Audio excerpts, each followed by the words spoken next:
Hello friends, இன்றைக்கி நம்ம இந்த வீடியோவில் 10ஆம் வகுப்பு சமூக அறிவியலில் இருக்கிற புவியியல், ஸோ இதில் இருக்கிற எல்லா லெசன்ஸோட புக் பேக் கொஸ்டினை தான் இன்றைக்கி நம்ம இந்த வீடியோவில் பார்க்க போகிறோம். ஆல்ரெடி 10th ஸ்டாண்டர்டோட சயின்ஸ் நம்ம கம்ப்ளீட் பண்ணியிருப்போம். ஸோ அந்த வீடியோ நீங்கள் பார்க்கலைன்னா அந்த வீடியோவோட லிங்க் நான் டிஸ்கிரிப்ஷனில் கொடுக்குறேன், நீங்கள் போய் பார்த்துக்கோங்க. அதே மாதிரி 10th ஸ்டாண்டர்ட் சோசியலில் நான் வரலாறுமே ஃபுல்லாக கம்ப்ளீட் பண்ணியிருப்பேன். அதையுமே நான் அந்த வீடியோவோட லிங்க்கை நான் டிஸ்கிரிப்ஷனில் கொடுக்குறேன், நீங்கள் போய் பார்த்து தெரிஞ்சுக்கோங்க.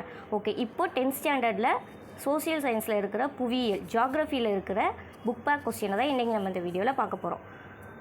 ஓகே, ஸோ இதில் ஃபஸ்ட் லெசன் அலகு 1ல் என்ன சொல்லியிருக்காங்க, இந்தியா அமைவிடம், நிலத்தோற்றம் மற்றும் வடிகால் அமைப்பு. இந்த லெசனில் இருக்கிற புக் பேக் கொஸ்டின். ஃபஸ்ட்டு சரியான விடையை தேர்வு செய்க. இதில் ஃபஸ்ட்டு கொஸ்டின், இந்தியாவின் வடக்கு தெற்கு பரவல். இதுக்கு சரியான விடை 3214 கிலோமீட்டர். செகண்ட் கொஸ்டின், இந்தியாவின் தென்கோடி முனை இந்திரா முனை. இமயமலையின் கிழக்கு மேற்கு பரவல் இது 2500 கிலோமீட்டர். பீகாரின் துயரம் என்று அழைக்கப்படும் ஆறு கோசி. அடுத்ததாக, தக்கான பீடபூமியின் பரப்பளவு டேஷ் சதுர கிலோமீட்டர் ஆகும். சரியான விடை 7 லட்சம் கிலோமீட்டர். ஓகேவா. அடுத்ததாக, 3 பக்கம் நீரால் சூழப்பட்ட பகுதி டேஷ் என்று அழைக்கப்படும். 3 பக்கம் நீரால் சூழப்பட்ட பகுதி தீபகற்பம் என்று அழைக்கப்படும். அடுத்ததாக, பாக் நீர் சந்தி மற்றும் மன்னார் வளைகுடா டேஷை இந்தியாவிடமிருந்து பிரிக்கிறது. பாக் நீர் சந்தி மற்றும் மன்னார் வளைகுடா டேஷை இந்தியாவிடமிருந்து பிரிக்கிறது. இலங்கையை இந்தியாவிடமிருந்து பிரிக்கிறது, அதாவது ஸ்ரீலங்கா. ஓகே, அடுத்ததாக 8th கொஸ்டின், தென்னிந்தியாவின் மிக உயரமான சிகரம் ஆனைமுடி. பழைய வண்டல் படிவுகளால் உருவான சமவெளி டேஷ். இதுக்கு சரியான விடை பாங்கர். அடுத்த கொஸ்டின், பழவேற்காடு ஏரி டேஷ் மாநிலங்களுக்கிடையே அமைந்துள்ளது. சரியான விடை தமிழ்நாடு மற்றும் ஆந்திர பிரதேசம். ஓகே, அடுத்ததாக பொறுத்துகல சாங்போ. இதுக்கு கரெக்டான ஆன்சர் பிரம்மபுத்திரா. யமுனை, இதோட சரியான ஆன்சர் கங்கை ஆற்றின் துணை ஆறு, அதுதான் யமுனை. புதிய வண்டல் படிவுகள், கரெக்டான ஆன்சர் காதர். அடுத்தது காட்வின் ஆஸ்டின். ஸோ இது கரெக்டான ஆன்சர் இந்தியாவின் உயர்ந்த சிகரம். சோழமண்டல கடற்கரை, இது கரெக்டான ஆன்சர் தென்கிழக்கு கடற்கரை சமவெளி. அடுத்ததாக காரணம் கூறுக. இதில் ஃபஸ்ட்டு என்ன கொடுத்துருக்காங்க, இமயமலைகள் மடிப்பு மலைகள் என அழைக்கப்படுகின்றன. வட இந்திய ஆறுகள் வற்றாத ஆறுகள். ஸோ இதில் தேர்டு சோட்டா நாகபூரி பீடபூமி கனிம வளம் நிறைந்தது. ஓகேவா. அடுத்ததாக, இந்திய பெரும் பாலைவனம் மருஸ்தலி என்று அழைக்கப்படுகிறது. வடகிழக்கு மாநிலங்கள் 7 சகோதரிகள் என அழைக்கப்படுகின்றன. கோதாவரி ஆறு விருத்தகங்கா என அழைக்கப்படுகின்றது. ஓகேவா. ஸோ அடுத்ததெல்லாம் கொஸ்டின் ஆன்சர். ஓகே, அடுத்து செகண்ட் லெசன், இந்திய காலநிலை மற்றும் இயற்கை தாவரங்கள். இதில் புக் பேக் கொஸ்டின். ஸோ இந்த ஹைலைட் பண்ணியிருக்கிறதெல்லாம் படிச்சுக்கோங்க லைட்டாக. ஓகே, அடுத்தது இதில் ஃபஸ்ட்டு கொஸ்டின், வானிலையியல் ஒரு டேஷ் அறிவியல் ஆகும். வானிலை அறிவியல் ஆகும். இது வானிலை இயல். செகண்ட் கொஸ்டின், நாம் பருத்தி ஆடைகளை டேஷ் காலத்தில் அணிகிறோம். கோடைக்காலம். தேர்ட் ஒன், மேற்கத்திய இடையூறுகளால் மழைப்பொழிவை பெறும் பகுதி டேஷ். மேற்கத்திய இடையூறுகளால் மழைப்பொழிவை பெறும் பகுதி பஞ்சாப். கேரளா மற்றும் கர்நாடகா கடற்கரை பகுதிகளில் விளையும் மாங்காய்கள் விரைவில் முதிர்வதற்கு டேஷ் காற்றுகள் உதவுகின்றன. மாஞ்சாரல். ஒரே அளவு மழை பெறும் இடங்களை இணைக்கும் கோடு டேஷ் ஆகும். சமமலைக்கோடுகள். ஓகே, அடுத்ததாக 6th கொஸ்டின், இந்தியாவின் காலநிலை டேஷாக பெயரிடப்பட்டுள்ளது. அயன மண்டல பருவக்காற்று காலநிலை. 7th கொஸ்டின், பருவக்காற்று காடுகள் இவ்வாறு அழைக்கப்படுகின்றன. இலையுதிர் காடுகள். அடுத்த 8th கொஸ்டின், இமயமலையில் 2400 மீட்டர் உயரத்திற்கு மேல் காணப்படும் காடுகள் ஆல்பைன் காடுகள். ஸோ அந்த 2400 மீட்டர் அதையுமே நோட் பண்ணிக்கோங்க. அடுத்ததா, சேஷாசலம் உயிர்கோள பெட்டகம் அமைந்துள்ள மாநிலம். சேஷாசலம் உயிர்கோள பெட்டகம் அமைந்துள்ள மாநிலம் ஆந்திர பிரதேசம். அடுத்ததாக 10th கொஸ்டின். யுனெஸ்கோ உயிர்கோள பாதுகாப்பு பெட்டகத்தின் ஒரு அங்கமாக இல்லாதது டேஷ் கட்ச். ஓகே. அடுத்ததாக பொறுத்துக. யானை பாதுகாப்பு திட்டம். இதுக்கு சரியான ஆன்சர் வந்து யானைகள் பாதுகாப்பு. ஸோ கொஸ்டின்லேயே ஆன்சர் இருக்குது. செகண்ட் ஒன், உயிர்பன்மை சிறப்பு பகுதிகள். உயிர்பன்மை சிறப்பு பகுதிகள் வந்து இமயமலைகள். தேர்ட் ஒன், வடகிழக்கு பருவக்காற்று அக்டோபர் டிசம்பர். அயனமண்டலம் முட்புதர் காடுகள். இது வந்து பாலை மற்றும் அரை பாலைவன தாவரங்கள். கடலோர காடுகள், கடற்கரை காடுகள். அடுத்ததா, கீழ்காணும் வாக்கியங்களை கருத்தில் கொண்டு கொடுக்கப்பட்டுள்ளவற்றை சரியான விடையை தேர்வு செய்யவும். ஸோ இதில் ஃபஸ்ட்டு வந்து கூற்று காரணம் வந்து சொல்லியிருக்காங்க. கூற்று என்ன சொல்லியிருக்காங்க? பருவக்காற்றுகள் எளிதில் புரிந்து கொள்ள இயலாத வானிலை நிகழ்வாகும். காரணம் வந்து வானிலை வல்லுநர்கள் பருவக்காற்றின் தோற்றத்தை பற்றி பல்வேறு கருத்துக்களை கூறியுள்ளனர். இது ஒன்று. ஸோ இதில் கொடுத்துருக்க ஆன்சரில் ஆப்ஷன் ஏ அதுதான் சரியான ஆன்சர். ஏ மற்றும் ஆர் இரண்டும் சரி. கூற்றுக்கான காரணம் சரி. ஸோ ரெண்டுமே கூற்றும் சரி, காரணமும் சரி. அடுத்த கூற்று என்ன சொல்லியிருக்காங்க? இமயமலையானது ஒரு காலநிலை அரணாக செயல்படுகிறது. இது வந்து கூற்று. காரணம் என்ன சொல்லியிருக்காங்க? இமயமலை மத்திய ஆசியாவிலிருந்து வீசும் குளிர்காற்றை தடுத்து இந்திய துணை கண்டத்தை மிதவெப்பமாக வைத்திருக்கிறது. இது வந்து காரணம். ஸோ இதில் வந்து ஏ மற்றும் ஆர் இரண்டும் சரி, கூற்றுக்கான காரணம் சரி. ஸோ ரெண்டுமே கரெக்டு தான். ஓகே. அடுத்ததாக பொருந்தாத விடையை தேர்வு செய்ய. பொருந்தாத விடை தப்பானது. ஓதக்காடுகள் இதனை சுற்றி காணப்படுகிறது. பாலைவனம். இந்தியாவின் காலநிலையை பாதிக்கும் காரணிகள் மண். ஓகே. ஸோ செகண்ட் லெசன் முடிஞ்சிச்சு. அடுத்ததாக தேர்ட் லெசன், இந்திய வேளாண்மை. இதில் சரியான விடையை தேர்வு செய்க. ஃபஸ்ட்டு கொஸ்டின், டேஷ் மண்ணில் இரும்பு ஆக்சைடு அதிகமாக காணப்படுகிறது. எந்த மண்ணில்? செம்மண். இதில் வந்து இரும்பு ஆக்சைடு அதிகமாக இருக்குது. ஓகே. எந்த நிறுவனம் இந்தியாவில் உள்ள மண் வகைகளை 8 பெரும் பிரிவுகளாக பிரித்துள்ளது? எந்த நிறுவனம் இந்தியாவில் உள்ள மண் வகைகளை 8 பெரும் பிரிவுகளாக பிரித்துள்ளது? இந்திய வேளாண் ஆராய்ச்சி நிறுவனம். ஓகே. அடுத்ததாக தேர்ட் கொஸ்டின், ஆறுகளின் மூலம் உருவாகும் மண் வண்டல் மண். இந்தியாவின் உயரமான புவியீர்ப்பு அணை பக்ரானங்கல் அணை. டேஷ் என்பது ஒரு வாணிபப் பயிர். டேஷ் என்பது ஒரு வாணிபப் பயிர், பருத்தி. கரிசல் மண் டேஷ் எனவும் அழைக்கப்படுகிறது, பருத்தி மண். ஓகே. அடுத்ததாக 7th கொஸ்டின், உலகிலேயே மிக நீளமான அணை ஹிராக்குட் அணை. இந்தியாவில் அதிகம் நெல் விளையும் மாநிலம் மேற்கு வங்காளம். இந்தியாவில் தங்க இலைப்பயிர் என அழைக்கப்படுவது சணல். காஃபி அதிகம் உற்பத்தி செய்யும் மாநிலம் கர்நாடகா. அடுத்ததாக சரியான கூற்றை கண்டுபிடிக்கவும். இல்லை ஃபஸ்ட்டு கூற்று என்ன சொல்லியிருக்காங்கன்னு பார்ப்போம். பழங்கள், காய் வகைகள் மற்றும் பூக்கள் பயிரிடலில் ஈடுபடுவது தோட்டக்கலை துறையாகும். இது வந்து கூற்று. காரணம், உலகளவில் இந்தியா மா, வாழை மற்றும் சிட்ரஸ் பழவகை உற்பத்தியில் முதலிடத்தில் உள்ளது. ஓகே. இல்லை ஆப்ஷன்ஸ் கொடுத்துருக்காங்க. இல்லை கரெக்டானது வந்து ஃபஸ்ட் ஒன்னில் என்ன சொல்லியிருக்காங்க? கூற்று மற்றும் காரணம் இரண்டும் சரி. காரணம் கூற்றுக்கான சரியான விளக்கமாகும். ஸோ ரெண்டுமே கரெக்ட் ஆன்சர் தான். ஓகே. அடுத்ததாக செகண்ட் ஒன், கூற்று என்ன சொல்லியிருக்காங்க? வண்டல் மண் ஆறுகளின் மூலம் அரிக்கப்பட்டு படிய வைக்கப்பட்ட மக்கிய பொருட்களிலான ஒன்று. வண்டல் மண் ஆறுகளின் மூலம் அரிக்கப்பட்டு படிய வைக்கப்பட்ட மக்கிய பொருட்களால் ஆன ஒன்று. காரணம், நெல் மற்றும் கோதுமை வண்டல் மண்ணில் நன்கு வளரும். ஓகே. இல்லை ஆப்ஷன்ஸில் ஃபஸ்ட் ஒன் கரெக்ட். ஃபஸ்ட் ஒன்னில் என்ன சொல்லியிருக்காங்க? கூற்று மற்றும் காரணம் இரண்டும் சரி. கூற்று காரணத்திற்கான சரியான விளக்கம். ஸோ ரெண்டுமே கரெக்டான ஆன்சர் தான். ஓகே. அடுத்ததாக பொருந்தாததை தேர்ந்தெடுக்கவும். ஸோ மேட்ச்லெஸ், அதாவது இர்ரெலவெண்ட்டாக இருக்கிறது. ஃபஸ்ட் ஒன் வந்து என்ன சொல்லியிருக்காங்க? கோதுமை, நெல், திணை வகைகள், காஃபி. ஸோ இதில் வந்து பொருந்தாதது வந்து காஃபி தான். அடுத்தது காதர், பாங்கர், வண்டல் மண், கரிசல் மண். பொருந்தாதது கரிசல் மண். அடுத்து வந்து வெள்ளப்பெருக்கு கால்வாய், வற்றாத கால்வாய், ஏரி பாசனம், கால்வாய். இதில் பொருந்தாததை ஏரி பாசனம். ஓகே.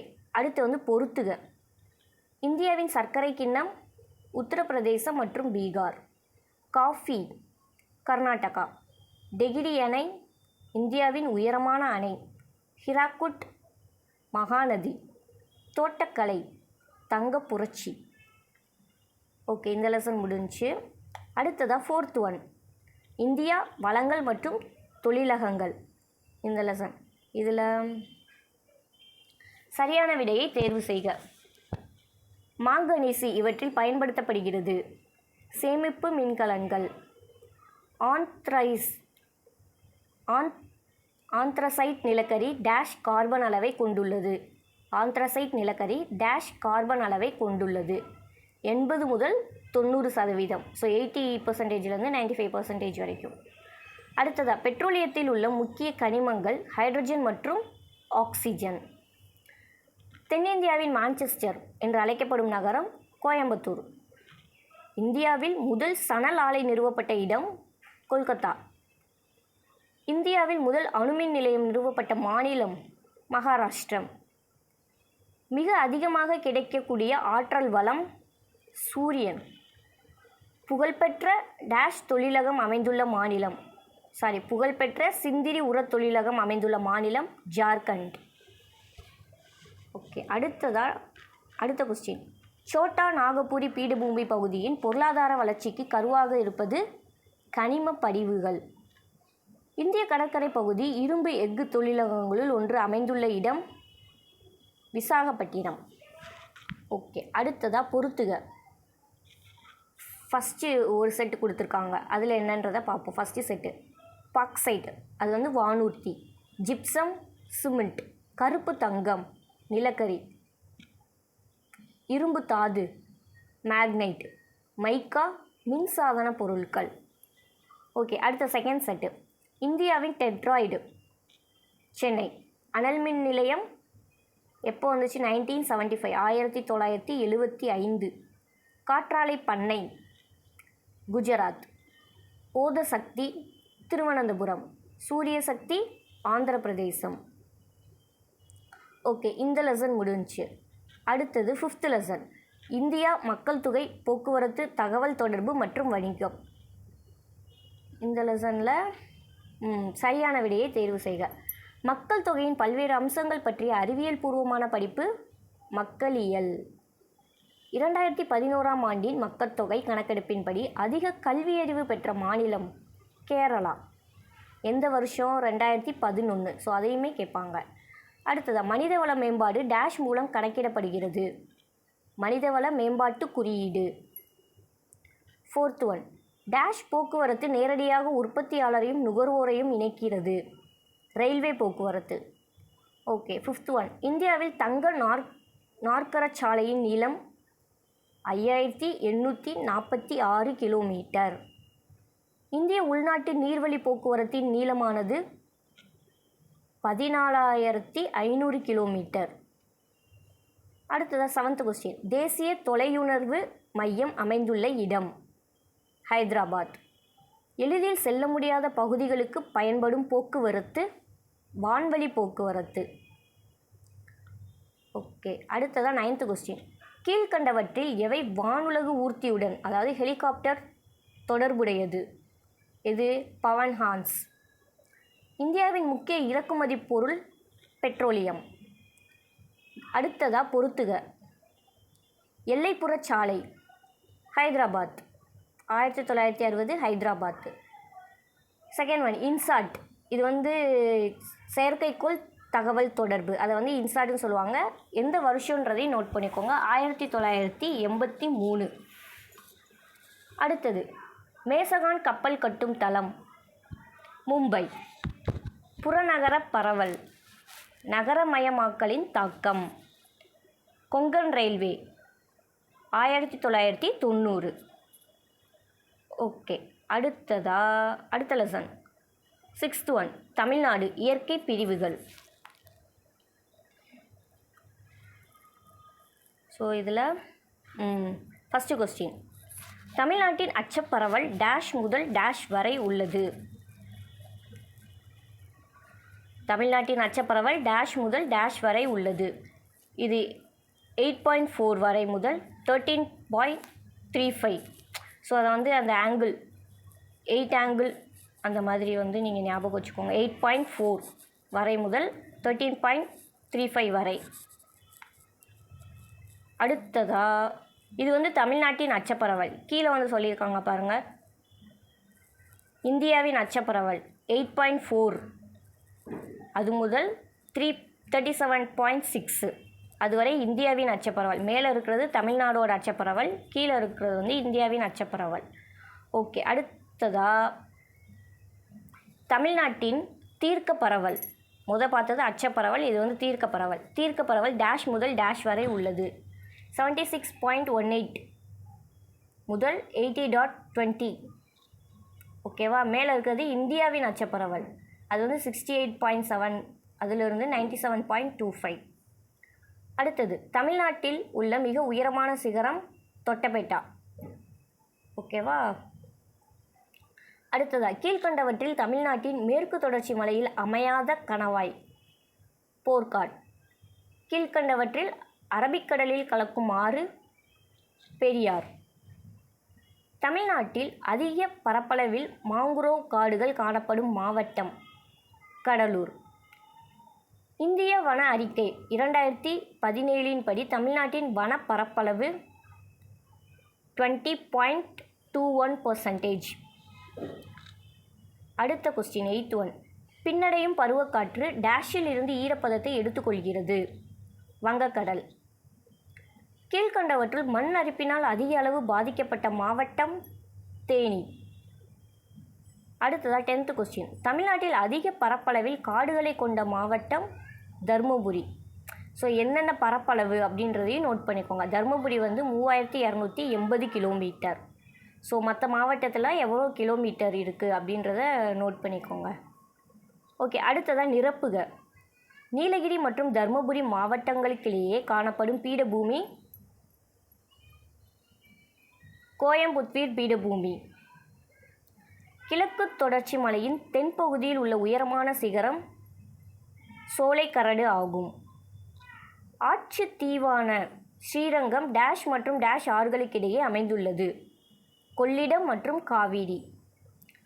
தேயிலை மற்றும் காப்பி செடிகள் பயிரிடுவதற்கு ஏற்ற மண் சரளை ஆகும்.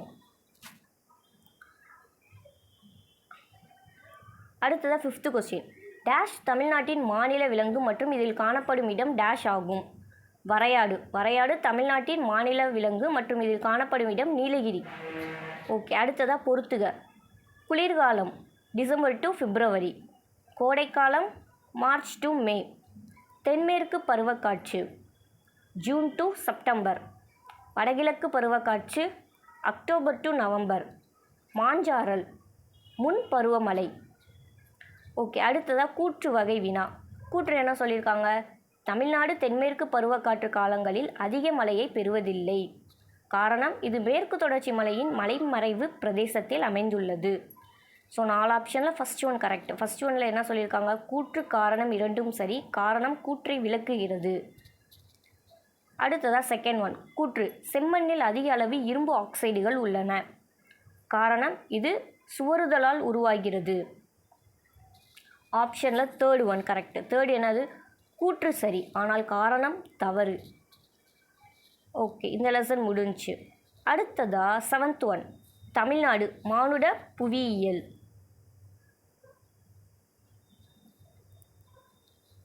ஸோ இதில் ஃபஸ்ட்டு கொஸ்டின் சரியான விடையை தேர்ந்தெடுத்து. தென்னிந்தியாவின் நெற்களஞ்சியம் என்று அழைக்கப்படும் டெல்டா காவிரி டெல்டா. தமிழ்நாட்டின் மக்களின் 2வது முக்கிய உணவு பயிர் சிறுதானியங்கள். Third one. 2011ஆம் ஆண்டு கணக்கெடுப்பின்படி தமிழ்நாட்டின் எழுத்தறிவு சதவீதம் 80.9%. தமிழ்நாட்டின் மிகப்பெரிய நீர் மின்சக்தி திட்டம் மேட்டூர். தமிழ்நாட்டில் உள்ள பெரிய மற்றும் சிறிய துறைமுகங்களின் எண்ணிக்கை 3 மற்றும் 15. 3 பெரிய 15 சிறிய துறைமுகங்கள் எண்ணிக்கை. ஓகே, அடுத்ததாக கோடிட்ட இடங்களை நிரப்புக. தமிழ்நாட்டின் பொருளாதாரத்தில் வேளாண்மை துறையின் பங்கு 21%. ஓகே, அடுத்த செகண்ட் கொஸ்டின். சாத்தனூர் அணை டேஷ் ஆற்றின் குறுக்கே கட்டப்பட்டுள்ளது. தென்பெண்ணை.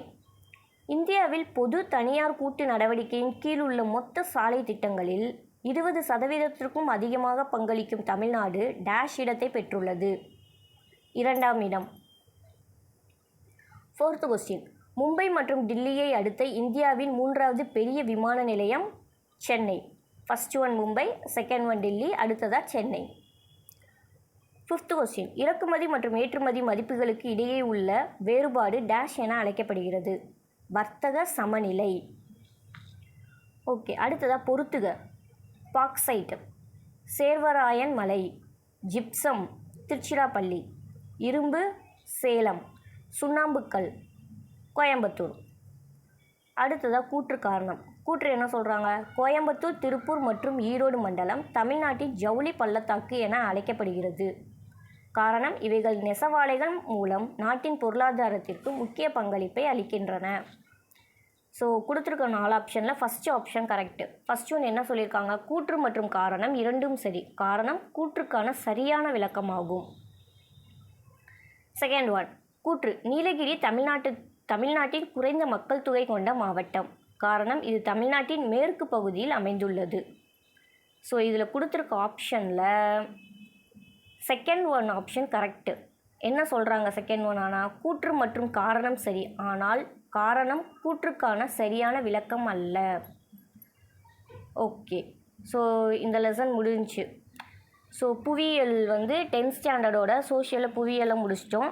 ஸோ இதில் வரலாறுமே நான் கம்ப்ளீட் பண்ணியிருப்பேன். அதோட லிங்க் நான் டிஸ்கிரிப்ஷனில் கொடுக்குறேன். இதே மாதிரி நிறைய வீடியோஸ் நீங்கள் டிஎன்பிஎஸ்சி ரிலேட்டடாக பார்க்கணும்னா மறக்காமல் ஷைன்வே மெட்டீரியல் சேனலை சப்ஸ்கிரைப் பண்ணிட்டு பக்கத்தில் பெல் ஐக்கானையும் ப்ரெஸ் பண்ணிடுங்க. ஏன்னா நான் அடுத்து போடுற வீடியோஸ் எல்லாமே உங்களுக்கு நோட்டிஃபிகேஷனாக ஃபர்தராக வந்துக்கிட்டே இருக்கும். தேங்க்யூ.